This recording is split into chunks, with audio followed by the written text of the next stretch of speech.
Assalamualaikum, selamat pagi teman bikin pagi-pagi. Ketemuan lagi hari ini barengan saya Kiki yang akan ngajakin teman-teman yang ada di rumah buat bareng-bareng bikin teret bros batu besar banget guys. Tuh ya, belakangnya penitinya lebar. Jadi walaupun secara visual mungkin kelihatan besar dan berat, tenang. Mari kita praktekkan. Teret. Ya, tarik. Halo, waalaikumsalam Mbak Kiki. Masya Allah, apa kabar Mbak? Ini set, ya, lipat. Ini kan ya jilbab biasa lah ya. Buka dulu penitinya nih pakai 3,5 cm. Cubleskan di kain jilbab, cubleskan sampai ke baju, cubleskan ke dalam-dalamnya baju. Ya intinya kalau brosnya itu besar, maka kita tuh harus pakai peniti panjang supaya bisa nempel di kain yang tebal. Nah, ini kalau teman-teman lihat, meskipun dia visualnya besar banget, tapi dia nempel loh guys. Dan hari ini akan saya umumkan siapakah orang yang berhak menerima 2 buah bros ini sebagai hadiah. Makasih ya buat semua yang udah ikutan kemarin bikin kayak giveawayan. Dan ternyata banyak juga yang ikut. Terima kasih banyak ya teman-teman udah memeriahkan postingan koleksi Kiki. Oke, selamat pagi semuanya. Semoga semuanya dalam keadaan sehat ya. Minggu ini kami menerima cukup banyak kabar duka. Kalau teman-teman kenal dengan Mbak Risyam. Mbak Risyam ini pemilik Raya Aksesoris. Kemarin telah meninggal dunia suami beliau ya. Dan hari ini kalau nggak salah ada kabar duka juga. Abah dari Mbak Kiki di Bogor juga meninggal dunia. Jadi sebelum kita mulai kelas pagi ini, marilah kita berdoa bersama-sama. Mudah-mudahan almarhum suami Mbak Risyam dan juga ayah dari Mbak Kiki diterima segala amal ibadahnya, diampuni semua dosa-dosanya ya. Dan bagi yang ditinggalkan oleh keluarga tercinta bisa diberikan kekuatan dan ketabahan untuk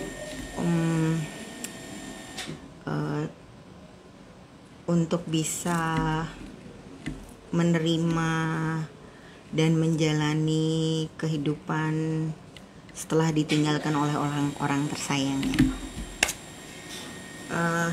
Kirim salam sayang buat teman-teman di Depok dan di Bogor juga. Karena Mbak Risyam ada di Depok, Mbak Kiki ada di Bogor. Oke, kita lanjut ya. Untuk bros kali ini, sebenarnya kalau mau bikin bros batu donat itu ada banyak banget teknik yang bisa dipakai ya. Jadi selain bikin pakai langsung di atas peniti seperti pagi ini, kita juga bisa bikin di atas sarangan bros ya. Jadi sarangan bros yang lebar gitu. Nah itu biasanya hasilnya lebih rapet posisi manik-maniknya. Cuman kalau pakai sarangan bros biasanya dia relatif lebih lama bikinnya. Sementara kalau kita bikin dengan teknik yang akan saya sharing pagi ini, itu proses pembuatannya relatif lebih mudah. Karena ya saya udah cobain beberapa cara ya. Makanya saya bisa bilang kayak gitu. Nah, batu donat sendiri relatif besar ya. Ini harga per buahnya 20.000. Kalau dikasih headpin aja itu sudah bisa jadi bandul kalung ya sebenarnya, jadi cantik banget. Nah tapi kalau teman-teman beli 5 batu sekaligus itu akan ada promo, harganya tinggal 75.000 aja, jadi 15 ribuan aja per batu. Ini benar-benar menghemat ya, terutama kalau teman-teman udah punya pengalaman banyak bikin aksesoris. Cuma kayaknya hari ini sudah nggak ada deh stoknya. Kita udah order lagi, tapi rasanya baru datang hari Jumat. Mudah-mudahan Jumat bisa kita restock ya. Nah insya Allah nanti kita bisa bantu buatkan paket bahannya juga. Jadi kalau misalnya teman-teman mau pesan sekalian sama batu kecil-kecilnya dan kawat-kawatnya, bisa kontak Mbak admin, nanti PO dulu. Hari Jumat pas udah jadi kita akan kirimin ya. Per paket bahannya harganya Rp50.000. Satu bros. Emang mahal. Oke, lanjut ya. Kita masukkan. Ini kawatnya dipotong sekitar 2,5 meter. Jadi biasanya kan 1 meter 20 cm ya. Jadi saya langsung 2,5 meter. Terus saya jepit pakai tang. Saya lipat jadi 2 sama panjang. Nih, jadi dia sama panjang sisanya kayak gini. Nah, terus kita lipat pakai tang sampai dia nutup di pojok. Nah, jadi ini teman-teman, kalau punya batu donat biasanya antara sisi depan dan belakang tuh motifnya bisa beda. Boleh request ya Mbak Nisa, cuman dapat atau enggak yakin juga, karena yang paling berat itu adalah memastikan semua warna ready. Jadi mungkin bisa minta sama Mbak kalau ada warna ini atau ini ya gitu. Tapi kalau nggak ada ya mungkin Mbak Nisa bisa bikin sendiri ya, sesuai dengan padu-padan warna yang dipengen. Karena bahan yang dipakai di bros kali ini tuh banyak banget. Bukan banyak ya, jadi kalau orang Surabaya bilang banyak sekali, itu banyak banget. Ini bisa dilihat. Nah, sehingga kadang-kadang untuk mencapai warna yang diidam-idamkan itu sangat sebuah hal yang mustahil. Kayak gitu-gitulah. Nah, ini kita pasang kerang satu, geser sebelah kanan ya. Nah, terus kita pasang satu lagi kerang di sebelah kiri. Kalau pengen brosnya kelihatan cetar, membahana dan lebar, kasih kerangnya yang banyak. Tapi untuk step pertama kerangnya cukup 2 saja ya. Oke, caranya tadi mungkin kecepatan ya. Ini langsung dilipat 2 ya, kawatnya dilipat 2. Nah, kemudian dipelintir. Kenapa Mbak kawatnya kok dilipat 2 ya? Jadi waktu saya bikin bros ini adalah agak-agak nih salah. Jadi dia melengkung tuh ke belakang. Kebayang nggak ya? Jadi brosnya tidaklah rata. Nah, bros yang saya pakai ini adalah bros yang sudah mencapai kesempurnaan. Set, nih ya, dia juga ya nggak rata-rata banget sih. Tapi sudah relatif lebih rata. Mbak Kiki, banyak warna juga ngaruh nggak ke harga Mbak? Kalau ke harga jual, iya ya, karena gini ya, kalau teman-teman beli paket bahan sih praktis banget ya, tinggal bayar 50.000 terus jeng udah jadi satu bros. Tapi kalau teman-teman mau bikin sendiri, untuk bikin kayak gini ya, ini berarti satu untai warna kuning ini, satu untai warna ini, satu untai warna ini, satu untai warna ini semuanya satu untai, dan kita cuman pakai kayak 2 butir or 3 butir aja dari satu untainya. Brosnya harga 125.000 sih kalau kita jual ya. Terus habis gitu, jadi kebayangkan bahan yang dibutuhkan tuh banyak banget. Artinya kalau kita cuman punya uang ya, anggaplah 200.000, belum tentu jadi satu bros ya. Walaupun nanti sisa bahannya pasti akan banyak. Kebayang ya maksud saya. Nah, kalau teman-teman memang sudah cukup sering bikin bros, ya lebih baik sih beli satu untaian aja, karena kan sisa-sisa bahannya itu bisa dimanfaatkan untuk bikin macem-macem. Tapi kalau misalnya teman-teman ya masih coba-coba lah ya, belum tentu berhasil, mendingan beli paket bahan aja. Paket bahan ini sudah harga ekonomis dan bersahabat banget. Dan kalaupun misalnya terjadi kegagalan, tinggal beli kawatnya lagi, karena manik-maniknya bisa dibongkarin ya. Jadi manik-maniknya ini bisa dipakai lagi kalau misalnya dia melengkung-melengkung gini. Ya emang susah sih ini mencapai kesempurnaan. Nah, jadi ini kerangnya 2 kanan kiri, daunnya ditaruh 1 di tengah. Daunnya bebas ya, boleh pakai yang model ini atau model yang teman-teman punya, atau mau dikasih daun kaca, bebas. Nah, nanti kawat 2 itu kembali dimasukkan ke dalam batu. Kenapa kok dimasukkan ke dalam batu? Supaya dia lebih kuat menopang. Jadi pertahanan belakangnya itu tidak gampang melengkung. Betul, bahan kristal biasanya di toko-toko itu dijualnya harganya beda-beda ya. Kalau saya udahlah samain aja. Bismillahirrahmanirrahim. Karena ngapalin harga sama aja saya suka lupa Mbak Ting Ting. Apalagi kalau harganya beda-beda ya. Terus sebenarnya kalau ikut teori penetapan harga, oh iya, ini daun nanti pasti akan uglik-uglik gini. Kenapa? Karena lubang daunnya ini beda ya sama kelopak. Kalau kelopak kan melintang, nah daun ini daun ini ada di pojokan bawah. Nah, jadi ya ada lah ya. Kalau kita pengen sukses usahanya, kita harus tahu benar-benar margin keuntungannya gitu. Misalnya margin keuntungannya anggaplah 20% gitu ya. Maka harga kulaan semuanya dinaikkan 20%. Which is itu akan jadi kalau misalnya ada yang kulaan 10.000, oke lah jadi 12.000. Tapi kalau misalnya ada yang kulaan 10.750 itu kan harganya jadi ribet banget gitu kan. Ya udahlah, kalau saya sih bismillah, saya samain aja biar nggak susah-susah. Terus problemanya tuh nggak cuman beda warna beda harga ya. Kadang-kadang yang teman-teman mungkin nggak tahu adalah saya tuh ambil kayak kerang ini dari 3 atau 4 toko yang beda-beda. Jadi mungkin kerang di koleksi Kiki tuh ada banyak banget warnanya, atau batunya ada banyak banget warnanya. Itu nggak diambil dari satu toko guys, tapi dari beberapa toko. Dan masing-masing toko ini juga suka beda-beda harganya ya kan. Ya udahlah, ribet-ribet samain aja. Bismillahirrahmanirrahim ya. Karena ya emang sih agak-agak kurang tepat sesuai teori ekonomi. Tapi kadang-kadang dagang tuh nggak tentang rupiah aja ya nggak sih. Oke guys, ini nanti harusnya penampangnya sedatar ini ya. Terus ini di gini. Ini sambil cerita ya, nanti mudah-mudahan teman-teman bisa mengikuti walaupun tidak dituntun dengan sungguh-sungguh. Sambil lihat. Pertama kita masukkan batu 12 mm 3 buah. Ini warnanya ya bisa di mix match lah ya. Abu-abu, putih, agak pink gitu boleh. Jadi ada cerita ya, mama-mama di Jayapura.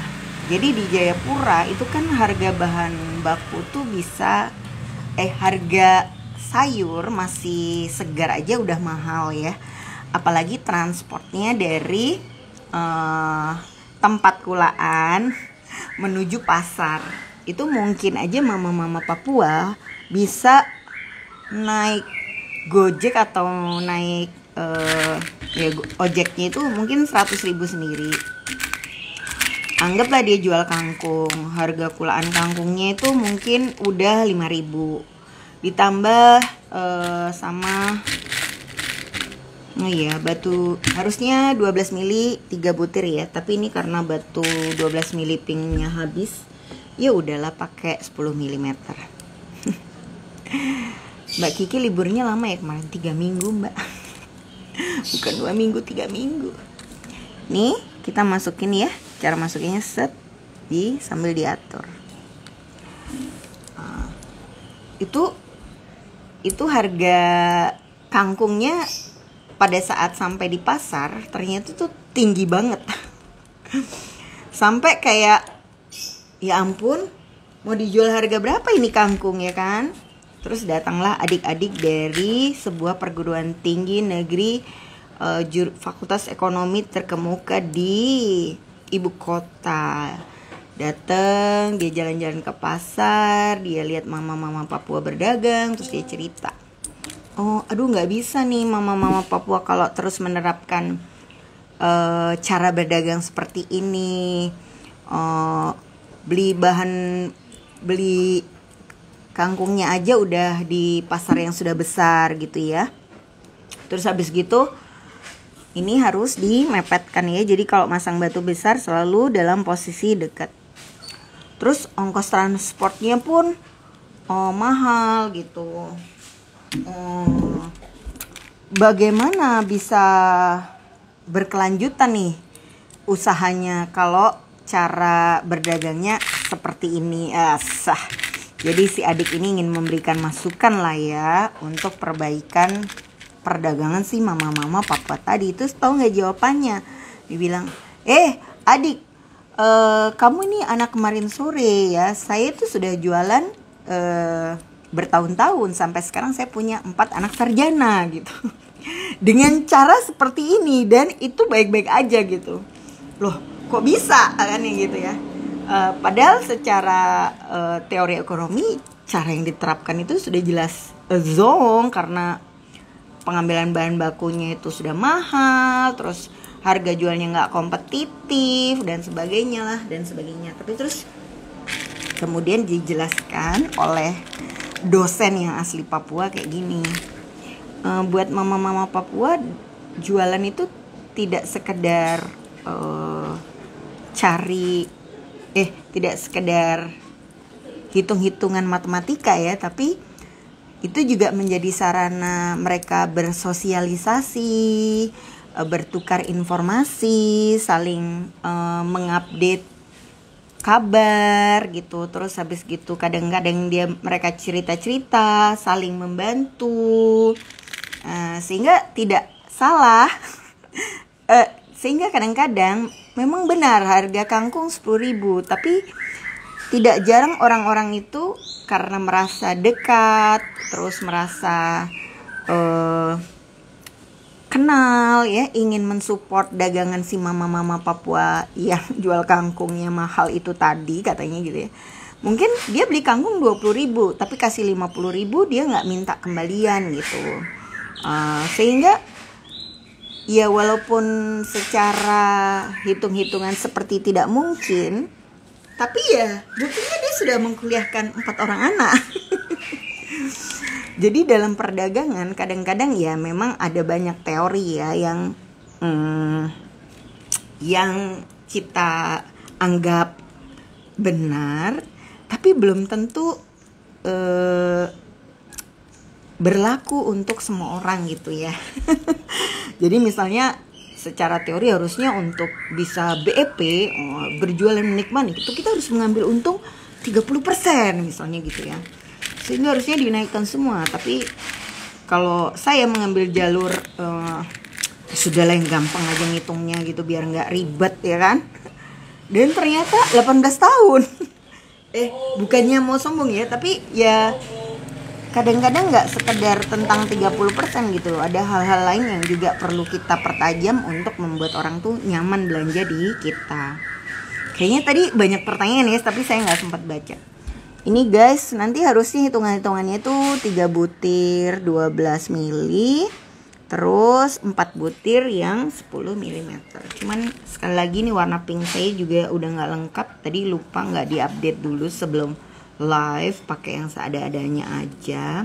Nah, jadi bisa disaksikan bersama ya. Untuk membuat warna pink saja ini bisa cukup sulit. Padahal kan barang dagangan saya ada 1 toko itu stok manik-maniknya, tapi ya gitulah. Madu-madu padanin warna ini tidak semudah yang diangan-angan ya. Tadi ada pertanyaan gimana nentukan harga jual? Ya kayaknya gitu ya. Aduh gak tau lah. Tadi pertanyaannya apa ya? Mungkin bisa diketik lagi. Saya tadi sempat baca sih, cuman lagi cerita jadi kayak kelupaan. Oke guys, kita putar aja. Pokoknya di tengah-tengah ini penuh. Dan kalau mau lucu ini agak dijuntai-juntai ke bawah ya, sehingga tampilan belakangnya itu kemungkinan besar kayak gini. Jadi cukup rapi ya, dan dekat gitu. Nah kemudian setelah tengah ini terpenuhi, baru kita akan jalan kanan kiri dan atas ya. Nah biar seimbang, ini ada tips ya. Kalau teman-teman isi kanan, maka isilah sebelah kiri langsung ya. Jadi misalnya gini nih. Oke, saya ambil 1 butir. Ini 1 butir ditaruh ya. Terus dibalikkan ke sebelah kanan. Ya, nih pasang. jepit belakang, ini diputar. Cara, oh iya. Ya memang kalau mama-mama itu tidak ada lawan ya. Misalnya mama-mama nabrak tiang listrik, yang minta maaf tiang listriknya. Ini jokes sih, tapi emang bener sih. Dari pengalaman pribadi kita nampaknya seperti itu ya. Oke, ini satu ya, kanan.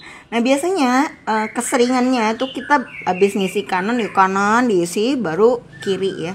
Nah hal itu seringkali bikin brosnya tidak seimbang.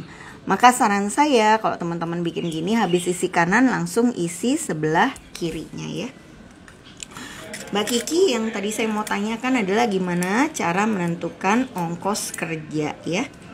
Nah sebenarnya cara menentukan ongkos kerja itu adalah kemampuan kita menilai kualitas diri kita sendiri gitu ya. Nah menentukan kualitas diri itu adalah lebih pada seberapa rela sih kita dibayar untuk mengerjakan pekerjaan itu gitu. Nah, jadi jangan heran ada orang yang bikin bros kayak gini ya. Anggap beli bahan baku di saya 50.000. Dia jual 75.000, ngerjain 2 jam nonstop. Dia udah bahagia gitu. Hanya dengan untung Rp25.000 untuk 2 jam kerja. Ya anggap aja untungnya itu biaya kerjanya ya. Nah tapi ada juga orang yang ngerasa gila aja kalau aku harus 2 jam kerja dan cuman untung 25.000 ya. Kapan kayanya misalnya gitu. Gak bisa.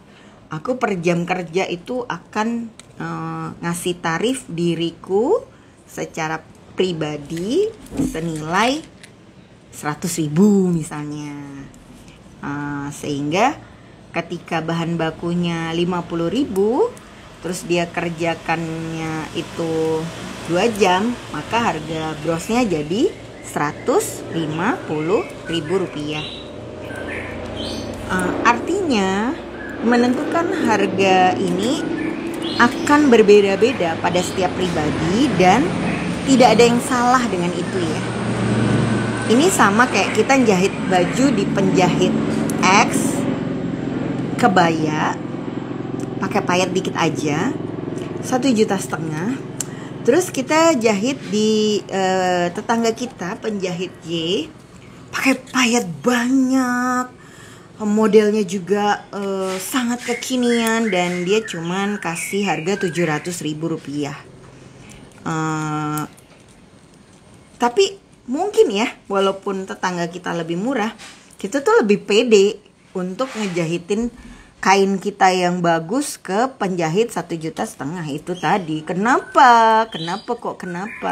Ya karena kembali lagi, si penjahit 1,5 juta bisa mempertanggungjawabkan harganya ke calon pembeli. Mempertanggungjawabkan harganya tuh maksudnya gimana gitu. Dia rajin bikin postingan kalau dia tuh bikin semua sendiri. Dia rajin cerita gimana dia mengupgrade ilmunya, udah ikut kursus apa aja ya.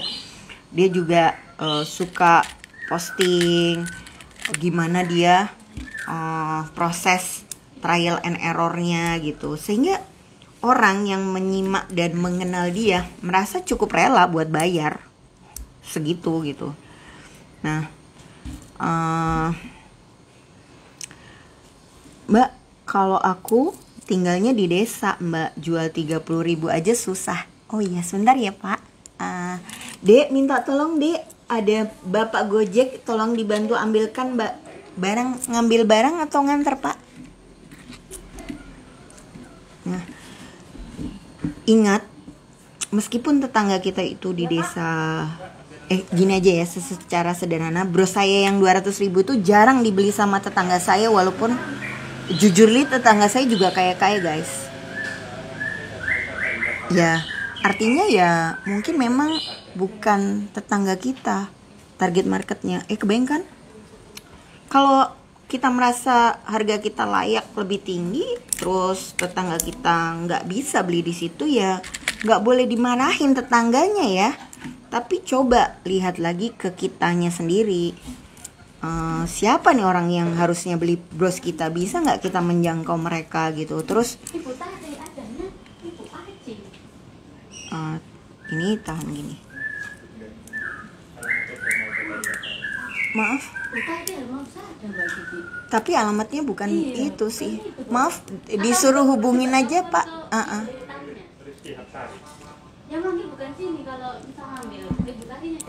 Iya, kita bagian ini pengirimnya. Iya, sini. Ini di sini. Ini di sini ya. Nah, jadi memang paling gampang jualan itu kita harus kenal dulu yang mau beli itu siapa.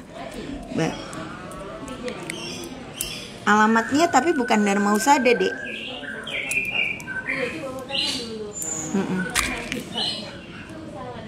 Iya, maaf. Sebentar ya, maaf ya teman-teman. Ini lagi ada pengiriman online. Kadang-kadang alamat pas pesan sama alamat pas minta dikirim tuh suka beda ya. Jadi kita agak susah memastikan ini bener tak ibu yang pesen tadi. Takutnya salah kirim ya. Terus biasanya sih karena minta tolong ya, kayak saya gitu. Pas pesen saya minta tolong di orderin nggak saya sendiri, tapi Dek Mun pesenin gitu, terus ternyata beda. Jadi salah. Mbak Kiki, kalau saya jualan bros yang laku suka 20.000 ke bawah. Oh ya jangan sedih dong, alhamdulillah lo laku ya. Mungkin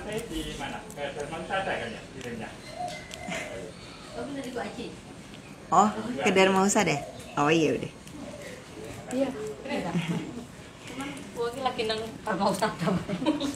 Kemarin saya cerita ya, waktu saya jualan di Inakraf, waktu jualan di pameran, saya sempat nelpon suami saya, terus cerita, "Pah, gimana nih Pah, jualannya nggak sesuai target.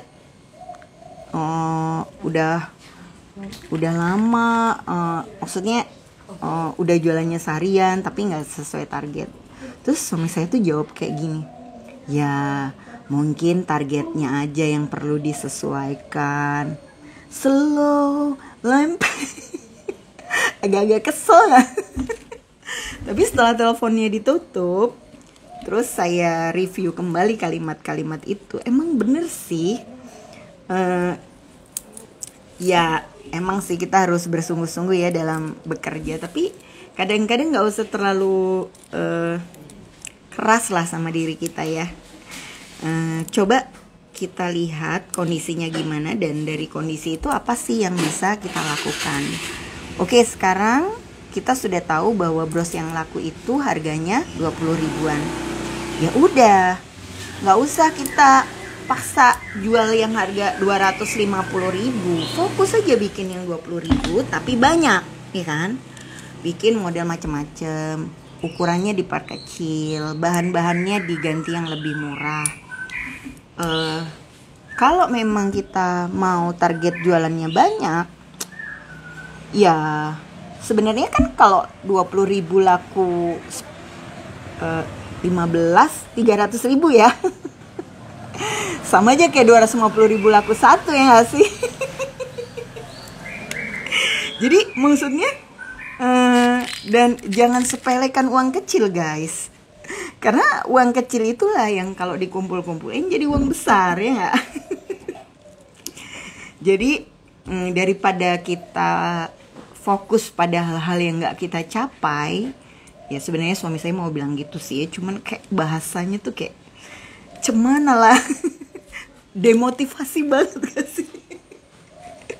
Ya tapi emang mungkin untuk saya yang terlalu ambisius, pengen ini pengen itu gitu ya, perlu pendamping yang kayak gitu ya untuk menyeimbangkan hidup. Ya udah, targetnya aja yang disesuaikan. Iya juga sih, karena ya bukannya nggak laku sih ya, cuman mungkin target saya ketinggian. Aduh. Dan ketika kita fokus pada hal-hal yang lebih positif gitu ya, biasanya pembawaan kita lebih tenang, terus menghadapi orang tuh lebih rileks ya, lebih apa ya, ya menyenangkan lah ya gitu. Dan tanpa sadar itu akan menarik rezeki gitu ya, energi-energi yang menarik rezeki. Cie katanya sih gitu ya. Saya juga masih terus belajar, terus terang. Boleh jadi saya 18 tahun mulai bisnis ini, tapi jujur setiap hari adalah hari belajar gitu ya. Jadi harus saya sampaikan dengan jelas bahwa saya tuh nggak lebih pintar dari teman-teman ya. Jadi saya punya pengalaman yang lebih banyak, tapi kalau dibilang lebih pintar sih enggak lah ya gitu. Dan makanya kenapa kita perlu punya teman banyak untuk bisa saling cerita, saling sharing, saling menguatkan gitu ya. Mbak Kiki, untuk harga yang di toko dan pameran seperti Inacraft sama nggak? Barang yang saya bawa di toko sama di Inacraft aja beda. Pertama karena kebetulan memang kemarin berangkat kan sama dinas ya, jadi di info bahwa saya kepilih ikut itu relatif cukup pendek jaraknya, sehingga barang yang disiapkan juga yang kira-kira cepet jadi lah ya. Terus sama bawa-bawa stok yang jarang saya online kan malah. Nah ketika jualan di pameran ada barang-barang yang justru saya murahin, tapi ada juga barang-barang yang justru saya mahalin. Itu strategi penjualan ya. Sama kayak misalnya kalau teman-teman ke Alfamart hari Minggu atau Sabtu suka ada promo minyak goreng ini gitu. Wow, minyak gorengnya jadi mudah banget. Tapi kita nggak sadar sebenarnya Blue Band atau mungkin gula itu lebih mahal dari harga biasanya. Tapi masa kita udah sampai Indomaret cuman beli minyak goreng ya kan. Akhirnya ya kebeli juga lah teman-temannya yang ngasih. Ya macam-macam kayak gitulah. Nah cuman saya tuh kalau ngasih harga nggak pernah ribet ya. Jadi selalu kelipatan-kelipatan yang memudahkan orang untuk hitung. 50.000, 75.000, 200.000, 250.000 ya kayak gitu-gitulah. Nah ini lebih supaya pada saat hitung-hitungan kembalian atau ngitung totalan itu nggak bingung. Nah perkara teman-teman mau jual harga berapa itu bebas sih, terserah masing-masing ya. Tapi karena saya fokusnya adalah branding dan berharap mereka nanti belinya secara online lagi ke tempat saya, maka harganya itu tidak saya bedakan sama yang ada di website-websitenya koleksi Kiki gitu.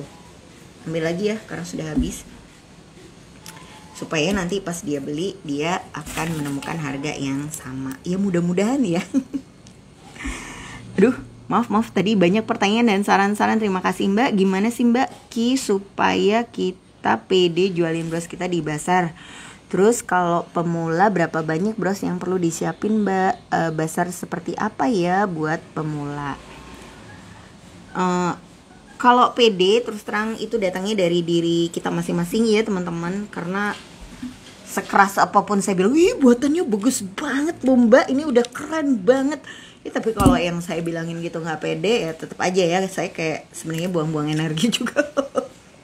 Jadi saya nggak pernah berusaha sekarang untuk membangkitkan kepedean orang atau memotivasi orang buat pede ya. Biarlah orangnya menemukan jalannya sendiri untuk menjadi pede ya. Intinya ya kita kan sudah bikin dengan sepenuh hati, belajar dengan sungguh-sungguh, nyoba berjam-jam, ya kita harusnya pede ya sama yang kita buat. Kalau ternyata kita belum pede, itu adalah problem diri yang lebih dalam sebenarnya ya. Gak ada yang bisa betulin guys.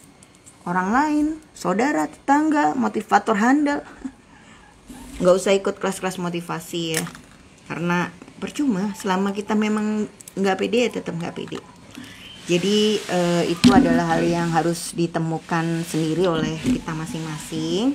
Mudah-mudahan bisa cepat pede ya. Tapi kalau pertanyaannya adalah berapa banyak bros yang harus kita buat supaya kita bisa ikutan bazar? Saya biasanya mulai dengan bikin pura-pura bazar. Nanti bisa cek di postingan saya ya Mbak. Nah pura-pura bazar itu adalah kita bikin kayak meja yang biasanya nanti kita pasang di bazar itu ukuran berapa, biasanya sih sekitar 2 kali 1 cm gitu ya. Nah, di meja itu muat berapa banyak produk sih gitu. Apakah 30 bros gitu, kalau dikasih kalung bisa muat 5 kalung.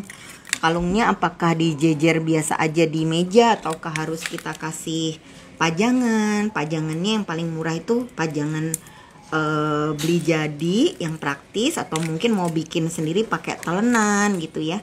Nah, jadi dengan bikin pura-pura pameran sebenarnya kita sudah mulai menyusun strategi barang apa aja yang dibawa, seberapa banyak barangnya dibawa gitu ya. Terus kita mulai tahu juga kira-kira barang apa yang kurang. Karena kadang-kadang kan kita bikin produk itu tanpa membayangkan kalau di display akan seperti apa ya. Nah, padahal kalau kita mau jualan di bazar, display itu nggak bisa bentuknya hanya datar ya, tapi ada yang tinggi ya, sehingga perlu ada kayak pajangan kalung atau anting-anting yang dikiwir-kiwir gitu ya, atau ya 2 kali 1 meter ya. Saya tadi ngomongin senti. Ya 2 kali 1 meter biasanya standar meja. Cuman ya beda-beda ya. Kalau kita ikutan bazar yang lebih mahal, kita biasanya dapat ruangan itu ukuran 3 kali 3 meter.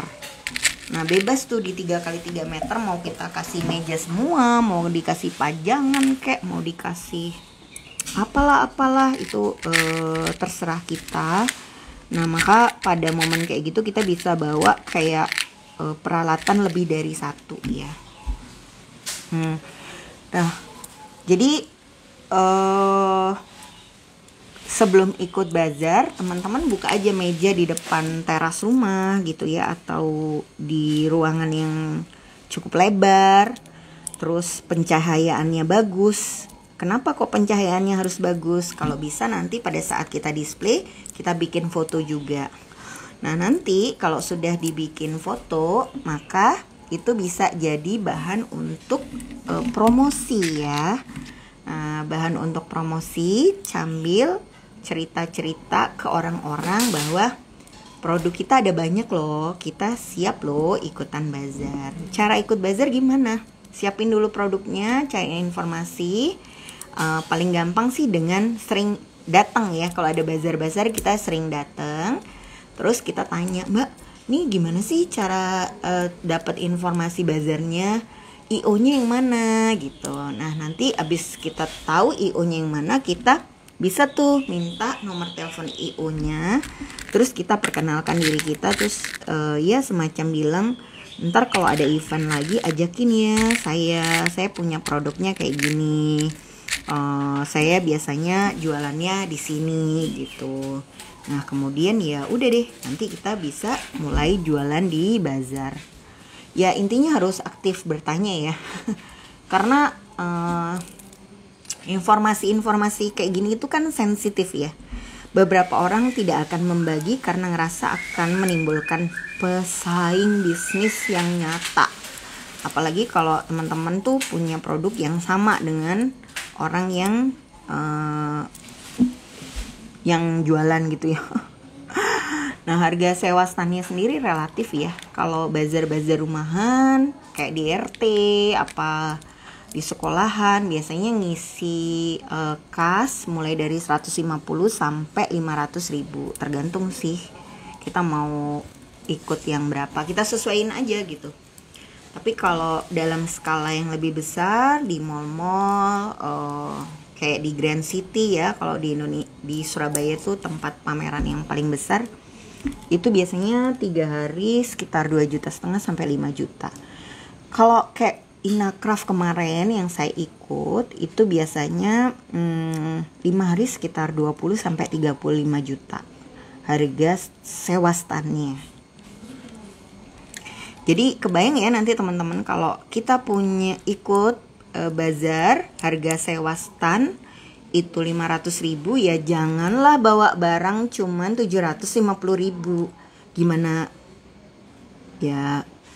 ya semakin kecil lah ya kemungkinan barangnya itu terjual. Jadi kalau udah tahu kita harus ikut bazar yang kayak gimana Mbak gitu. Kalau bazarnya harga 500.000 ya minim bawa barang 2,5 juta. Kalau bazarnya harga 1 juta ya minim bawa stok barang 5 juta. Di ping no aja, dikalikan. Karena kan kita bawa barang 5 juta itu belum tentu laku semua ya.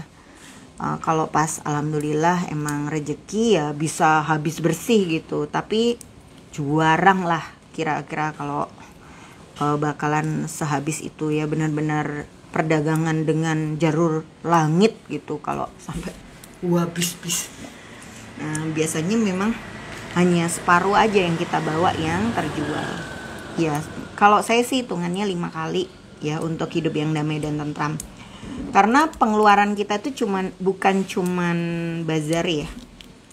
Bukan cuman stand bazar ya, tapi kan biaya hidup selama jaga bazar, biaya nganter barang untuk sampai di lokasi bazar. Emangnya bawa pajangan-pajangan gitu bisa cuman kita naik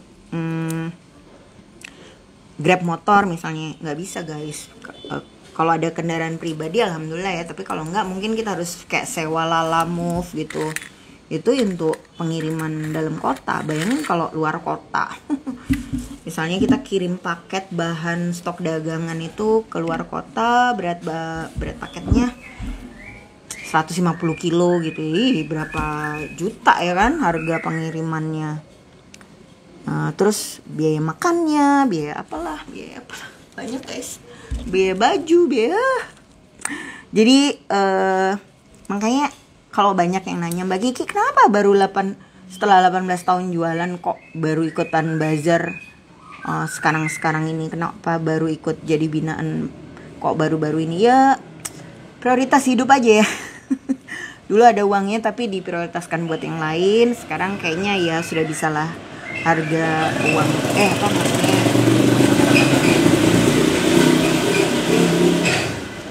harga sewa di dalam ruangan dan di luar ruangan biasanya beda ya Mbak. Di deket panggung sama agak pinggir dari panggung aja bisa beda Mbak Puri. Jadi ya ya gitulah Mbak. Kalau kemarin Inacraft semua dibantu Pemprov ya. Betul. Kalau kita binaan biasanya kita akan dikasih fasilitas ya. Jadi pengiriman barang, sewa stand, dekorasi stand, itu semua dibantu oleh dinas. Beberapa tempat itu juga ngasih bantuan kayak uang harian buat jaga, ada transportasi buat penginapan, uang jalan buat ini tergantung ya. Jadi nanti pada saat kita diajak, kita tanya aja kami perlu siapkan apa, terus fasilitas yang didapatkan apa. Kalau kita mampu, kita bisa, kita ambil. Kalau memang belum mampu dan belum bisa, ya lebih baik ditolak daripada mengecewakan ya. Maksudnya ya daripada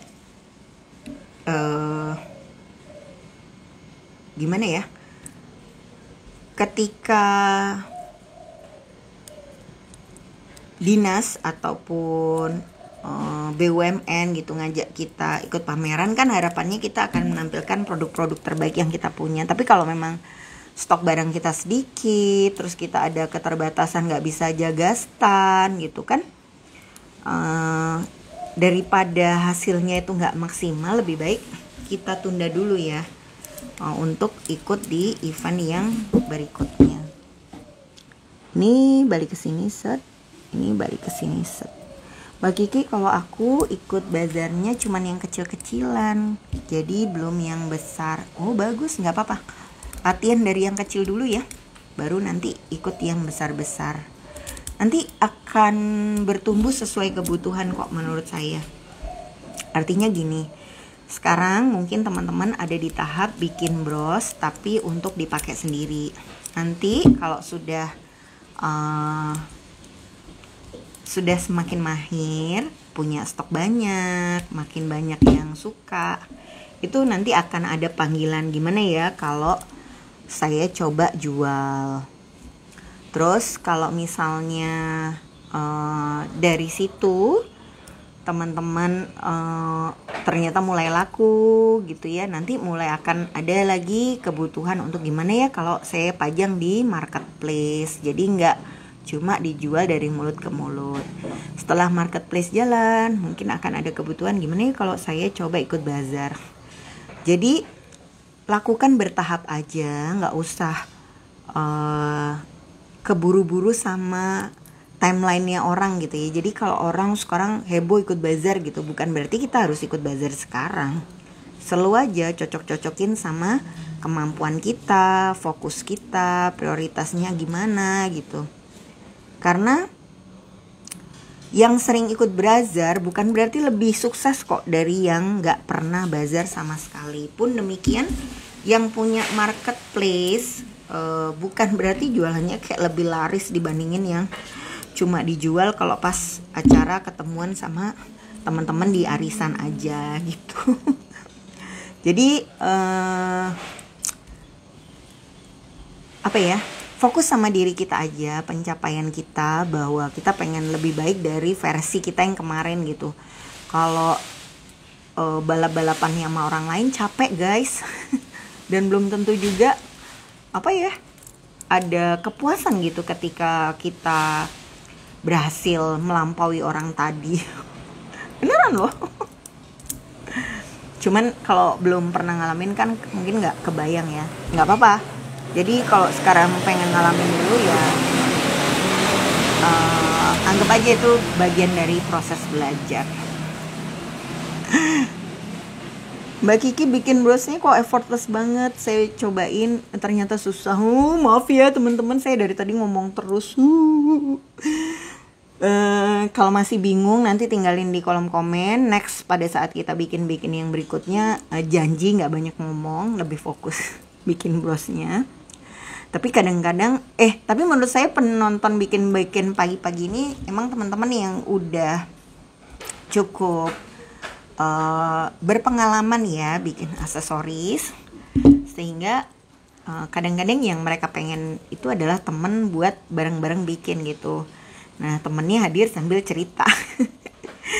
Nah kalau teman-teman kepikiran pengen ambil kelas yang lebih intensif, yang lebih fokus gitu ya, tutorialnya pelan, bisa tanya jawab, ngadep ke meja, nggak banyak pertanyaan, nggak banyak cerita random. Itu bisa ikut kelas kita yang KBO 7 hari. Kelasnya berbayar memang, tapi menurut saya itu sangat worth it sih. Bukan tentang ilmunya aja ya, tapi koneksi yang teman-teman dapat dengan mengikuti kelas itu. Kita bisa ketemu sesama crafter lain, masuk di grup alumninya kelas online koleksi Kiki, dapat info ring 1 kalau ada berita dan sebagainya. Bisa cerita-cerita keluh kesah dan pengalaman kita sebagai pedagang gitu ya, ketika butuh motivasi ataupun ingin mencoba mendemotivasi. Ya kali-kali teman-teman kepikiran untuk ninggalin craft ini ya, terus cari-cari insight dari orang lain. Mungkin bisa tanya-tanya juga. Ini dia guys, brosnya yang udah jadi, bagian belakangnya kayak gini, teret. Ya, ini dililit 4 atau 5 kali. Kawatnya yang dipakai hampir sekitar 5 meter ya untuk bros ini. Jadi emang besar dan tebal brosnya. Nih set. Ini insya Allah sudah relatif lebih datar dibandingkan ketika saya pertama kali bikin. Mbak Kiki kelas KBO 7 hari ya, sebenarnya kelasnya tuh setiap minggu harusnya ada sih ya, cuman ini memang lagi libur. Setiap hari Selasa pengumumannya, kelasnya lewat WhatsApp group, dikirim pakai video gitu. Nanti teman-teman bisa download dan save di HP-nya.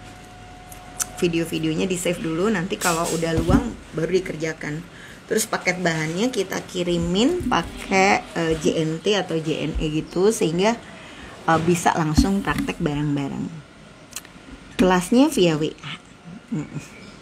Oke guys, kira-kira gitu dulu ketemuannya untuk hari ini. Mudah-mudahan gak bingung ya. Tapi bismillah, sharing yang saya cerita tadi bisa cukup memberi gambaran ya. Nanti kalau misalnya mau jualan secara serius, apa aja sih yang harus disiapin gitu. Dan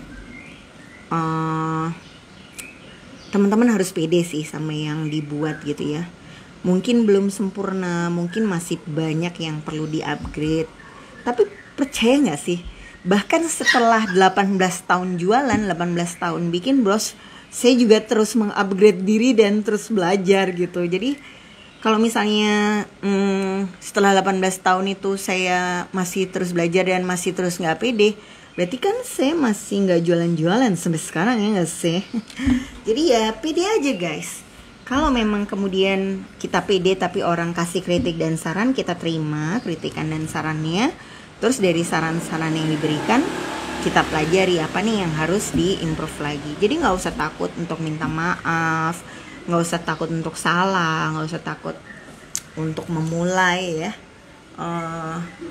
Ya maraton yang 42 kilo itu gak akan terjadi kalau gak ada langkah pertama ya gak sih?